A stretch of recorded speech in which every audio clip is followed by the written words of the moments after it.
Hello, hello. It's time for Subculture Talk. I am your host, Pat626. I normally host Subculture Shock here on Twitch and also rebroadcast it in a bunch of places.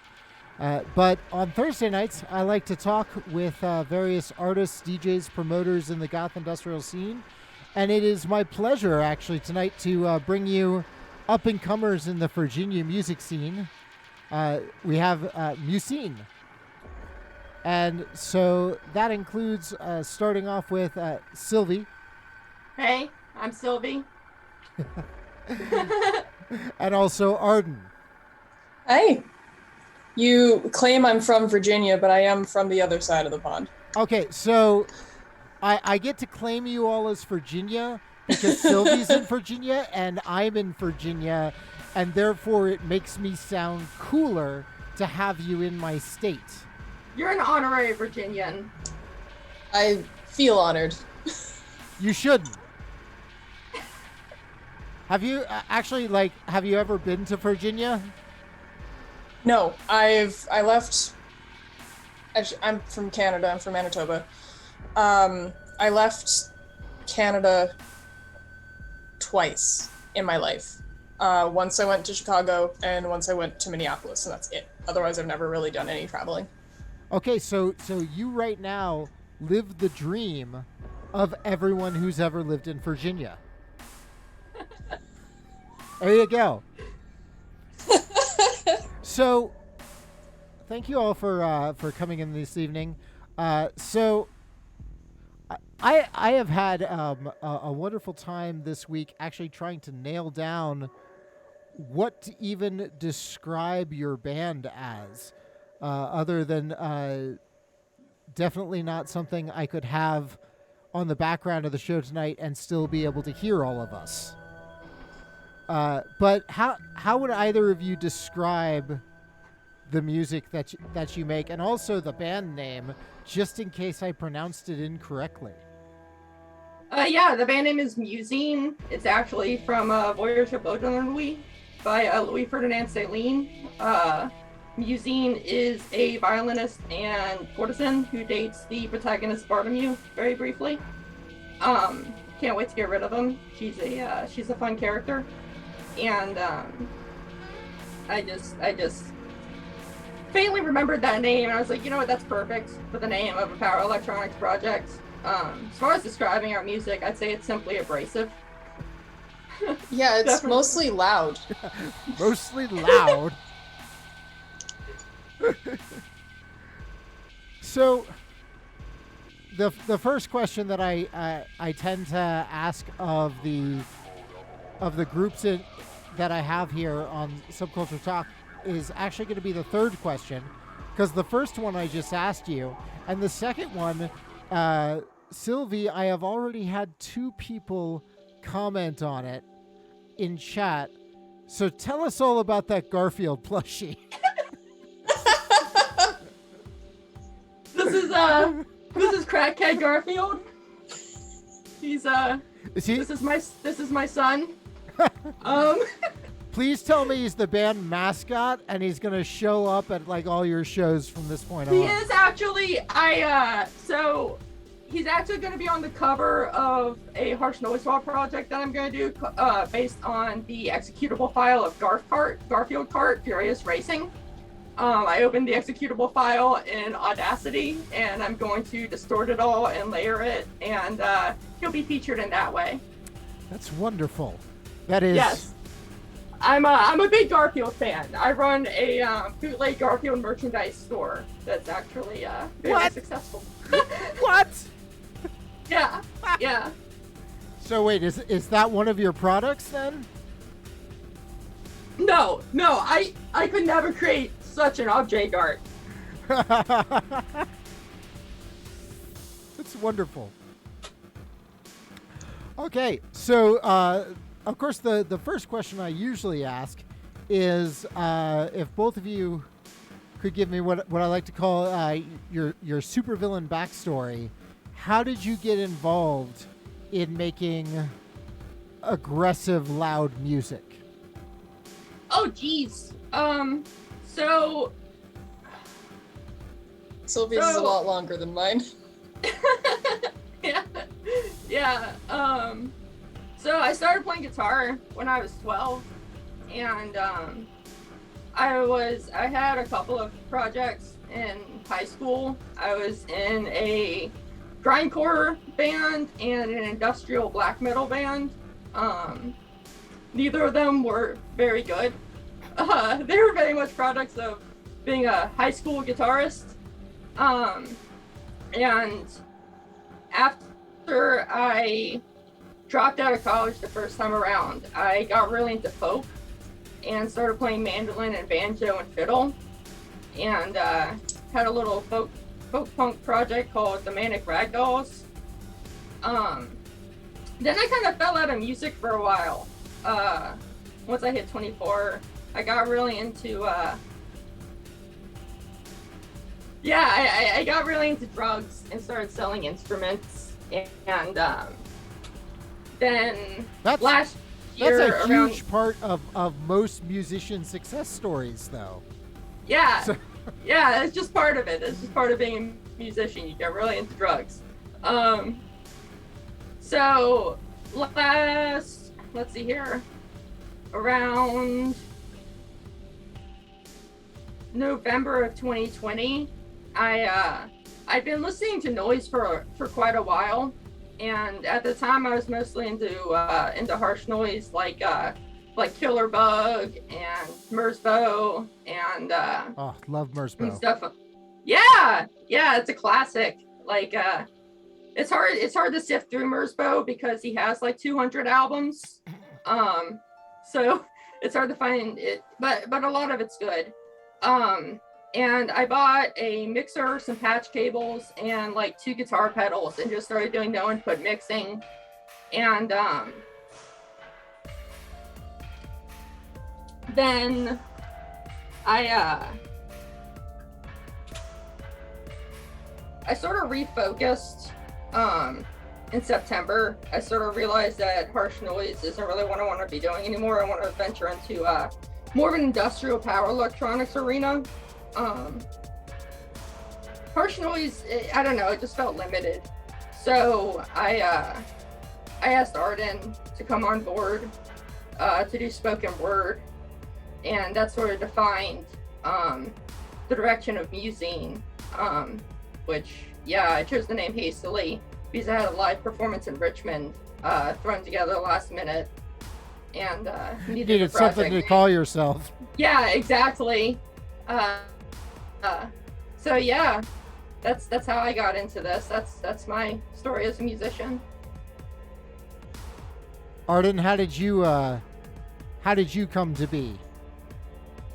Just in general, or like musically? Because those are very different questions. You know what? Surprise me. Okay.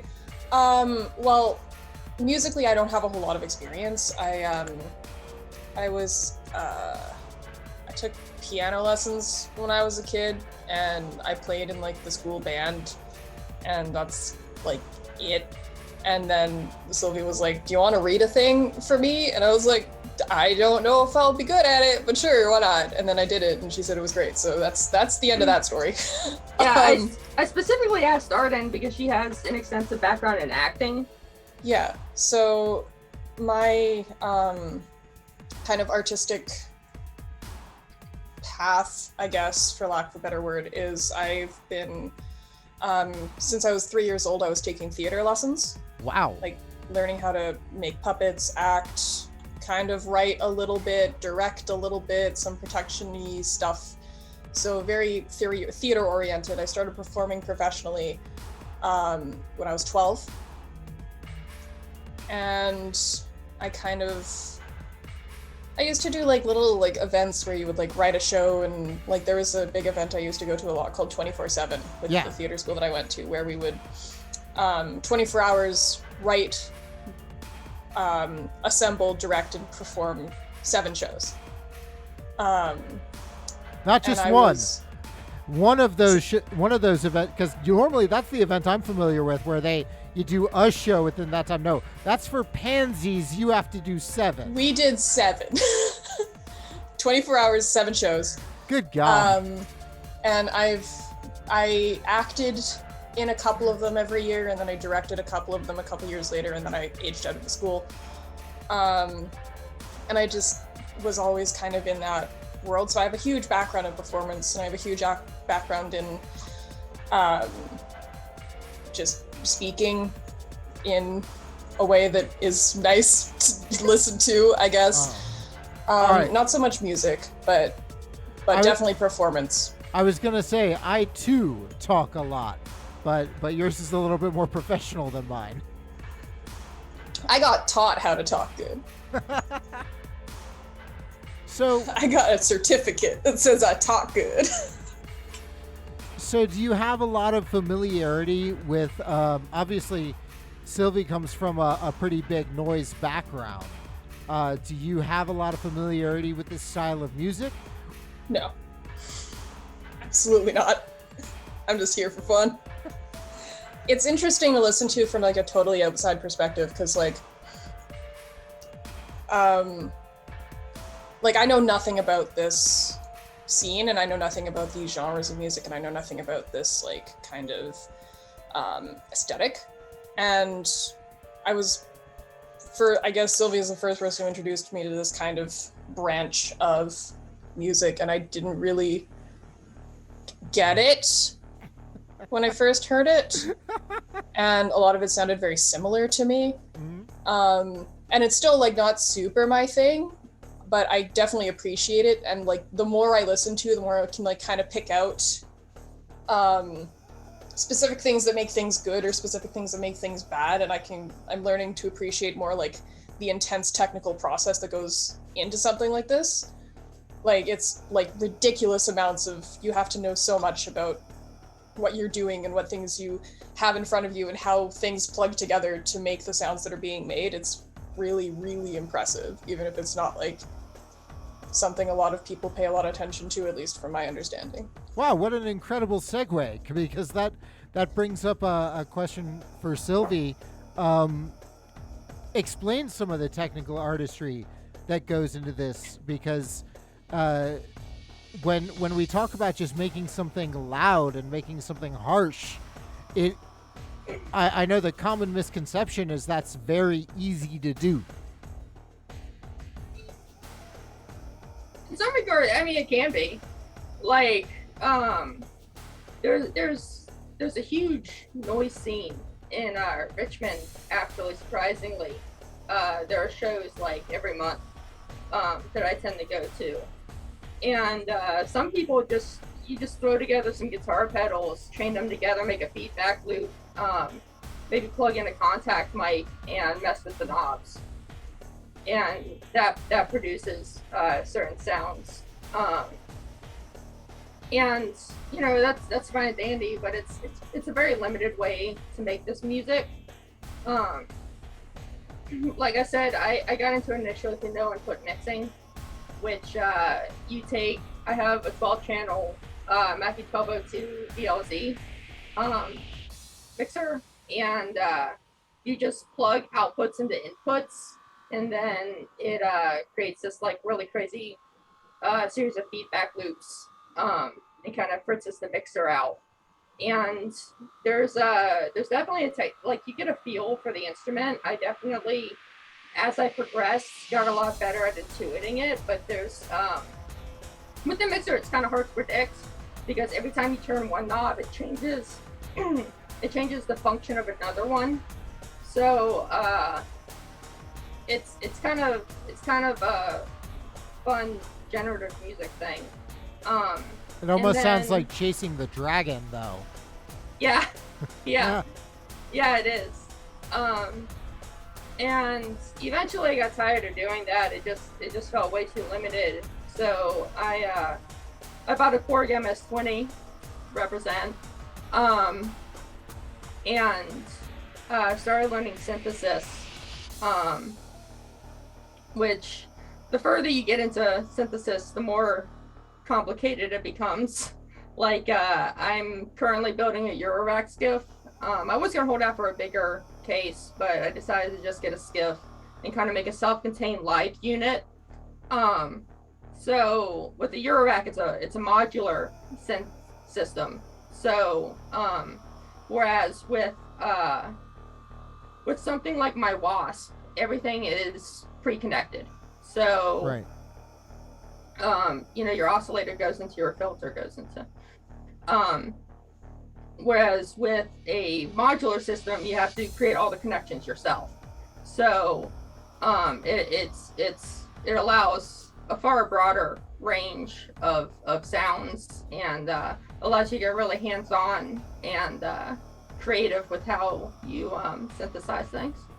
So does that get intimidating though? Because once you have a lot more possibilities, like do you ever like do you face a bit of like decision paralysis ever, or do you have an idea when you sit down to write a song, this is kind of what I want it to sound like, and here are the first steps I'm gonna do to build that synth? Generally, I like to know what I'm looking for. I like to know what I'm trying to achieve. There's a lot of intentionality behind it, but it's also fun to just throw things together and see what comes out. Like sometimes I have no idea. Like this make noise maths is a logarithmic function generator, and I barely know what that means, but it's going to be very fun to play with. Well, that makes me feel better that I have no idea what it means if the person making the music only kind of knows what it means. Yeah, like I know what a logarithm is, and I kind of know what a function generator is, but I'm gonna figure algebra it out. was so long ago. Hold on, I'll show you what that looks like actually. Because I was an English teacher. Math not my thing. So this is a Eurorack module. You can see it has a bunch of various inputs, and you take those and you chain them all together with a bunch of other modules, and that's how you create sounds. It's very fun.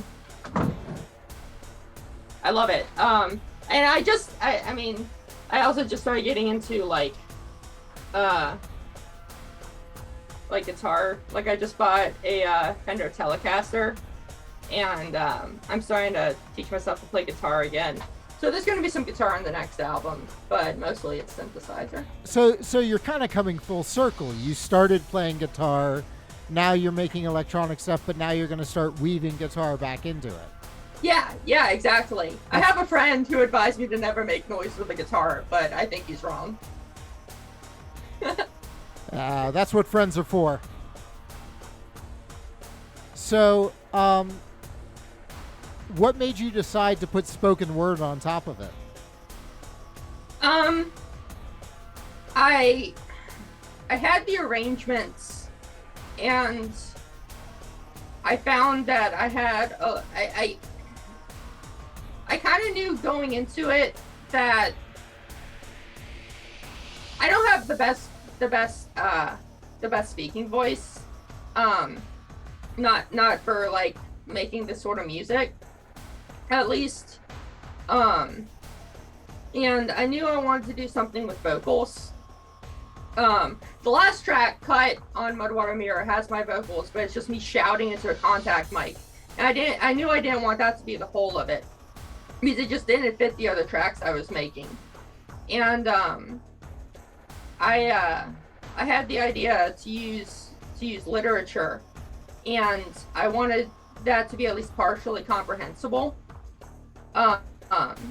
So that's why I brought Arden on board. So Arden, did you listen to the tracks before doing your spoken word? Yes I did. So did that influence how you read the poetry? Kinda not really. And I say that because, like, it influenced it in that I had a lot of, like, immediate, I can do some whack shit. I can do some weird stuff with this, probably because this is loud and aggressive and grating, and I don't need to sound like a fucking beat poet. I can just do something. And maybe it works and maybe it doesn't. But then I thought, it's been a while since I've done any kind of performing. I've never done like a poetry read before, so I'm not like super up on that. I like if I'm performing a thing, it's a scripted scene. Like all of my background is in theater productions, so Right. I don't have any of that kind of stuff. And I had all these things bouncing around, and then I was thinking about like it would probably just be best if I just read it. And then I was listening to the track and I was thinking about like, how do I do that? How do I match it up? Where does it go? And I thought like, you know what, I don't know. I'm going to just read it out. I'm going to read it the way I want to read it. I'm going to action it out. I'm going to perform it. And if Sylvie tells me it's bad, then it's bad and I'll do it a different way. But I think I got kind of paralyzed by it, because it's not like a song, right? That doesn't make a whole lot of sense, but it's not like a song with lyrics, right? That follows a beat. It's words over top of, you know? So I thought maybe I'm just making it too complicated. I'm just gonna do it.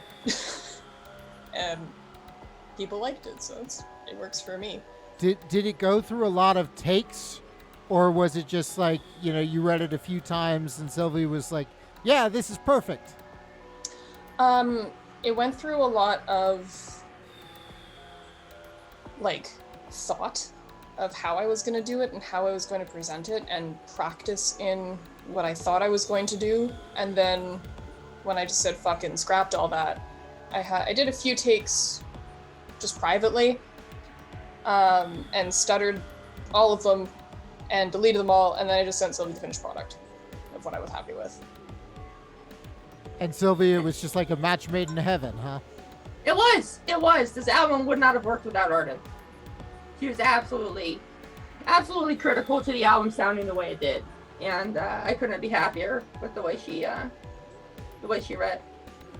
So what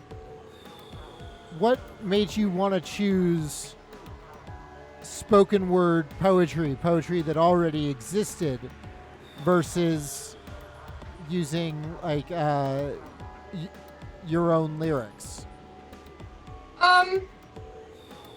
I have a lot of connection to literature. You know, I'm an English major.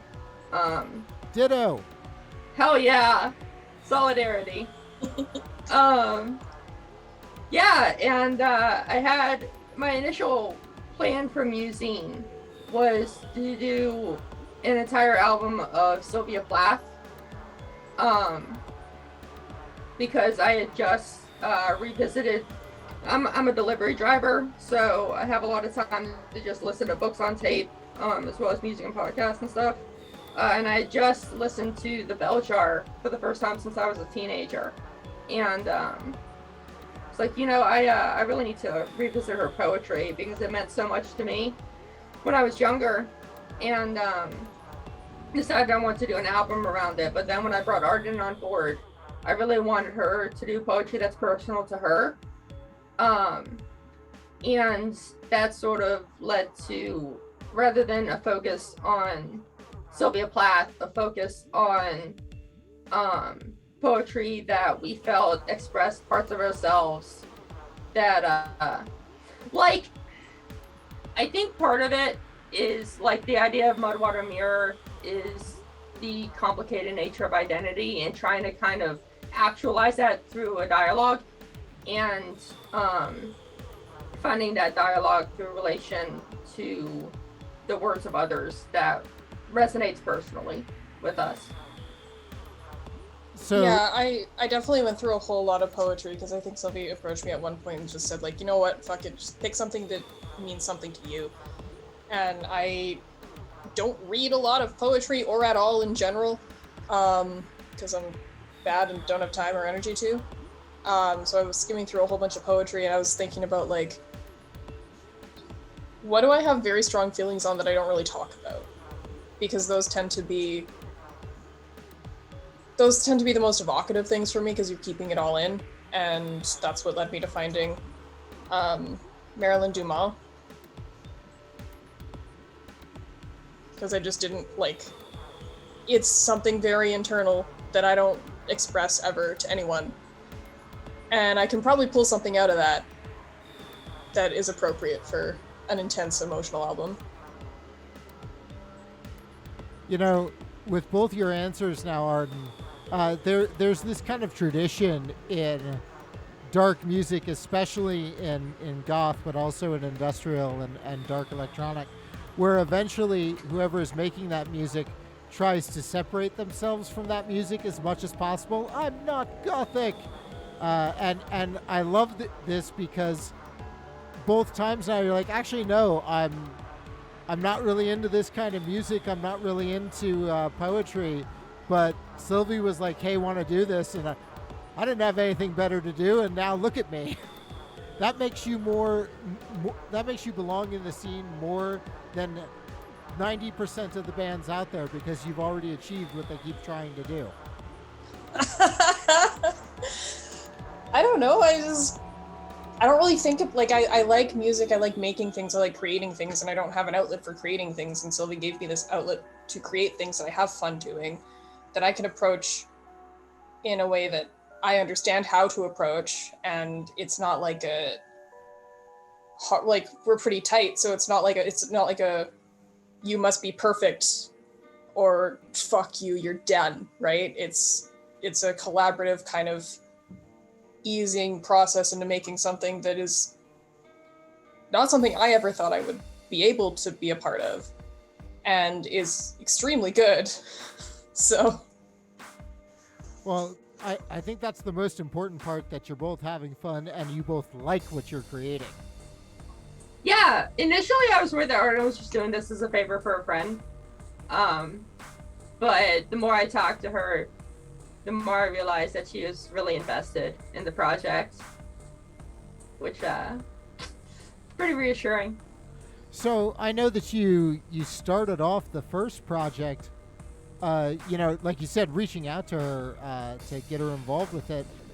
Does that mean that this kind of changes what you're trying to do with musyne going forward? Are you both kind of making decisions as to like where the band goes from here now? Yeah, I'm definitely. So after initially musyne was just me, and I was just inviting Arden on to kind of provide guest vocals. But then after I realized how defining it was to Mudwater Mirror, I asked her to just be a full-on member of the project, and she was more than happy to be so. And so now she's fully involved in decision making and like conceiving of the next album. We bounce ideas off of each other. We come up with the theme together. She's taking on a larger role musically. I asked her to do some piano on it. She's also going to be playing the sledgehammer. And Whoa, wait, Arden, what? Tell me more about the sledgehammer. I don't know how much I want to say about the sledgehammer necessarily, because it's very good. But I have a wide open space behind the building I live in with a lot of room for destruction, and also a sledgehammer. So there's gonna be a sledgehammer breaking stuff. Come for the spoken word, stay for the Gallagher impersonation.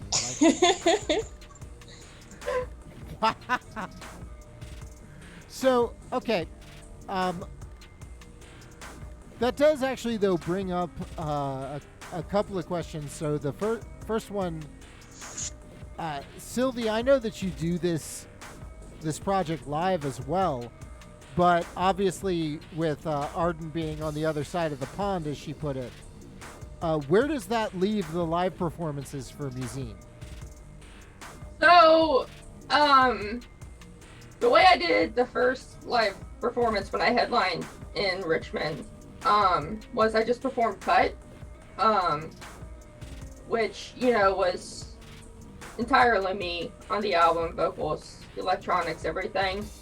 And everybody was just doing 10-minute sets anyway, so that worked out. Going forward, I'm not really sure. I'm supposed to be playing a show in BC sometime this year once they find a new venue.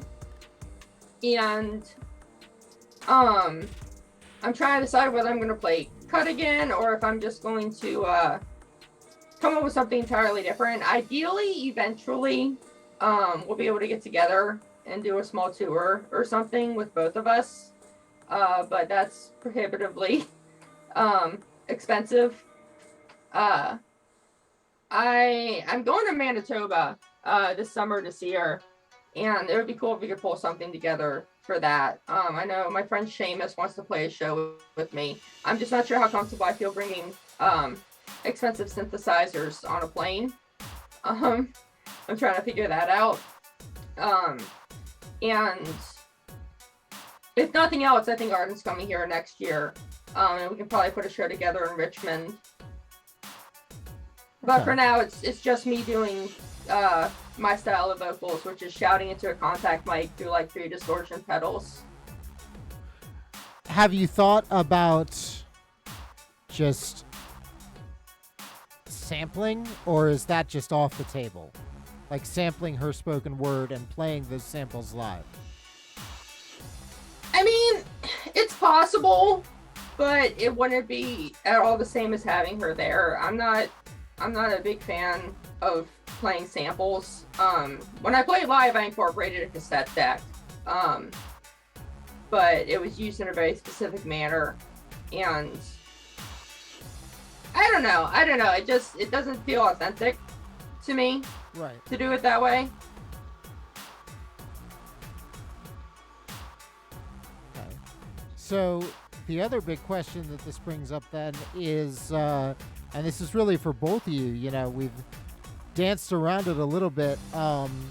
We talked about the themes of Mudwater Mirror being, you know, identity and all of the wibbly struggles that come along with that. But it sounds like you're already starting to nail down what direction you're going next. Yes. Yeah, I have, like, for the next album, I have most of the electronics down,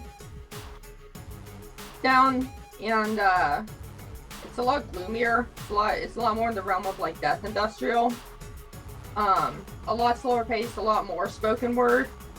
And we initially, it was kind of nebulous. We didn't really have any idea what we were going to do conceptually, and it was very much like Sylvia was making these tracks, and I was like, I'm gonna learn how to play piano again eventually. And I was like, I spent a lot of time like freaking out about, I've never composed a thing in my life.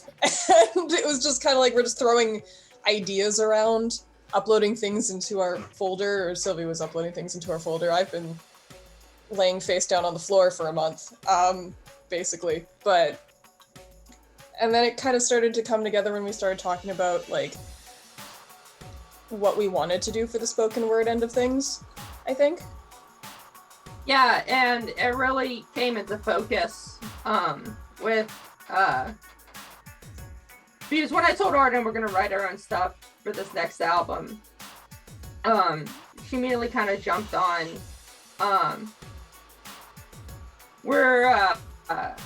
And it really snapped into focus with the sledgehammer thing because of what we're smashing. We're gonna go in kind of a confessional direction. Because I'm a big fan of confessional poetry and laying things bare, despite what William Bennett may think about its place in art. And we're gonna explore our childhoods, which is going to be a blast. Oof. It's gonna be it's gonna be fun. So nothing ever light and fun and happy comes out of the sentence, we're going to explore our childhoods. No, nothing. Well, and like that's like historically power electronics. So historically power electronics, the vocals, it's mostly shock jockeying. It's talking about serial killers, it's being misogynistic, it's it's breaking taboos. But in the past decade, there's been kind of this new female-led vanguard entering the scene with projects like Hemu Cult, Kusmeri, Pharmacon, Spiteful Womb, Uboa, projects like that go into, rather than expressing like ugliness in the world, they express internal ugliness, ugliness of mental illness, of their lived experiences as women. Like Hemu Cult Sex Worker series, which is like a good comparison is in the 90s, there's an album by Taint called Boredom, and it uses samples of sex workers' voices, but it's done in kind of an exploitative manner. Like, it's chosen strictly because sex work is taboo, and it's trying to be shocking by using prostitutes as voices on the album, whereas Hemu Cult Sex Worker series is like a multimedia exploration of the topic where she interviews sex workers and really goes into the gritty details of their lives. So this music is really well disposed towards confronting ugliness and expressing ugliness, and I think we're kind of continuing in that tradition because those are my big influences. So it sounds like, am I correct in saying that then you're writing your own lyrics this time? Yes. Okay. So are you both contributing to that, or how is that happening? We're both kind of writing our own, like we're off in our own little corners doing our own little things. We're both writing pieces for it, but it's not like we're collaborating on one big extended thing. And I think that's probably a better way to go about it because we have such wildly different childhoods. Right. So I'm writing a couple, Sylvia's writing one, and we had a meeting like a week ago-ish, where we just kind of bounced off where we're at with that, and I think that's all it really needs to be. Like, I don't need to know everything about that track until it's done, and she doesn't need to know everything about what I'm writing until I've finished it. Right. Because it's not meant to be anything but for us, right? Right. Wow, that's showing a tremendous amount of trust for both of you. One, that you're not keeping abreast of what's happening as much, but also that you're both kind of sharing these experiences with each other, probably in greater detail than we're gonna get when in the final album.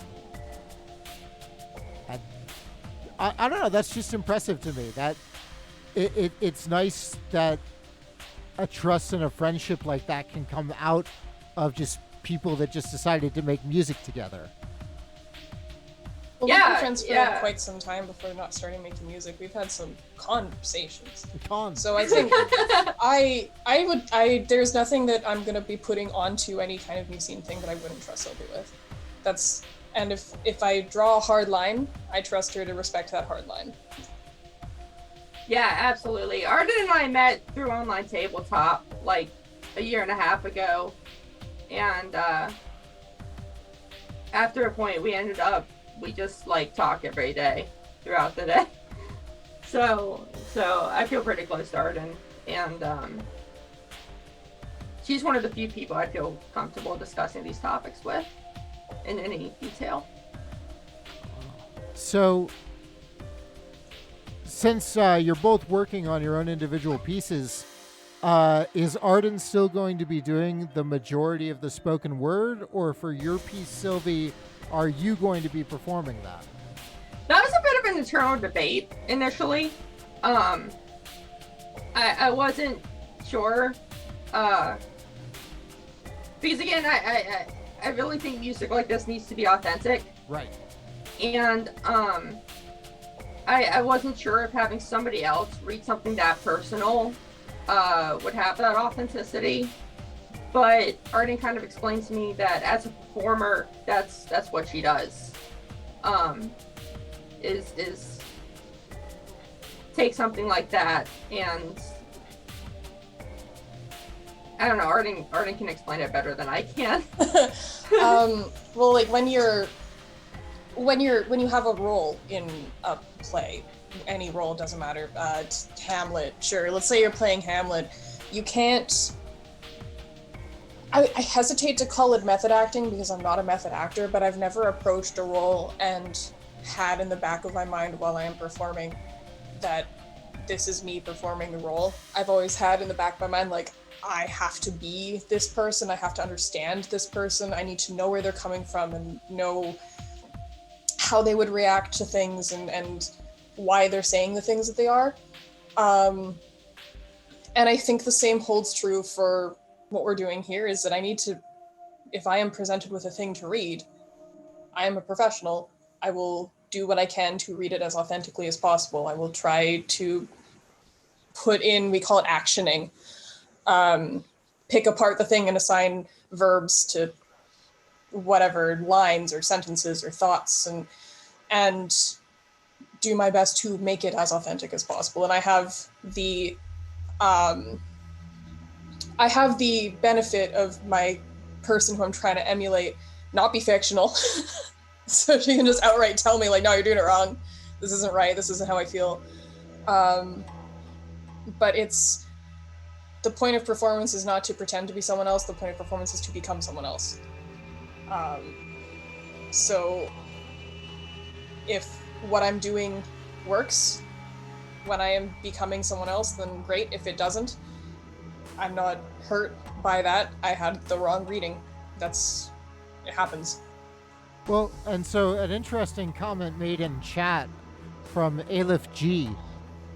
Hey, Al. There's also a line of thinking that would argue distancing the performance from the personal element would let the subject shine more starkly as a result, too. I think, again, because I'm coming at everything from kind of a theater perspective, you need to be able to distance yourself. You need to have, like, mechanisms in place to be able to properly do that. It's about, I had a director once who was just incredible, one of the most talented directors I've ever had. And she taught me, it's hard to kind of explain it, but she taught me how to emotionally distance myself from being emotional. So you do the performance, you feel the performance, you live the performance, and you walk backstage and you're done. And you need to breathe yourself back into yourself. That's why we do exercises before the show and after the show, to try and remember that none of that is real and none of that is going to hurt us, and it's either it's all done or it's not who we are or whatever it has to be. Because if you bottle things up like that when you're performing, you will explode. That's just what it is. Some people go through extremely difficult, emotional, serious, and true-to-life roles that they need to be able to properly emotionally process. But they're not mutually exclusive, being able to emotionally understand the character and being able to emotionally distance yourself from the character. So how does that change when you're reading pieces that are literally about yourself and your experiences, though? I don't know. I'm going to find out. And on the flip side of that, earlier in the interview, Sylvie, I asked Arden if she listened to your music before deciding how she was going to read. Are you taking inspiration from any of the words that she's writing to change some of the sounds that you're planning on making, or are you both deciding the sounds ahead of time? Thematically, yeah. Thematically, not specifically what she's writing, since we aren't really sharing it with each other until we have like more finished drafts. Okay. But thematically, the ideas of neglect and abuse are being worked into the music. Yeah, and I guess we won't know if things changed once you got the lyrics until that happens. So we'll have to discuss that next time we have an interview. Yeah, absolutely. Yeah, for sure.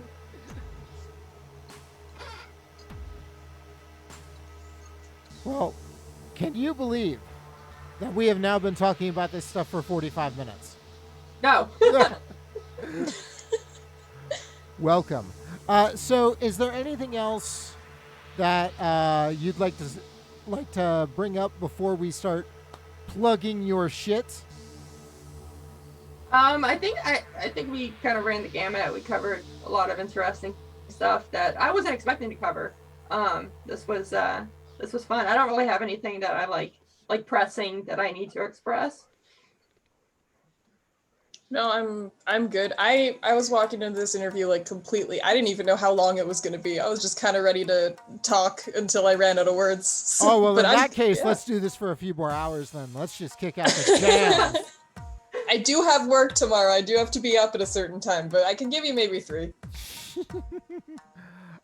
So now that we've all heard about this awesome process, where do we find your music?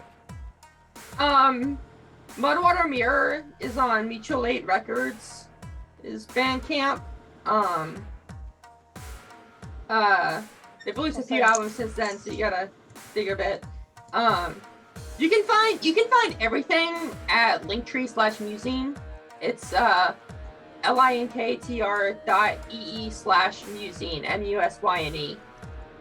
You can find our Instagram, our Bandcamp, which currently just has the live performance of Cut that I did in Richmond, and the link to Mudwater Mirror on Mutual Aid's Bandcamp.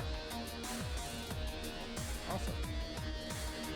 Well, I want to thank you both for being involved tonight. Yeah, thank you for having us on. Yeah, it was great. Thank you. And for everybody else, stick around, because coming up next we've got the Afterparty. It's a 2-hour beat match mix show. Should be at least intriguing, if not fun. But thank you all again for coming around, and we'll see you next time. Yeah, absolutely. Thank you so much. Thanks.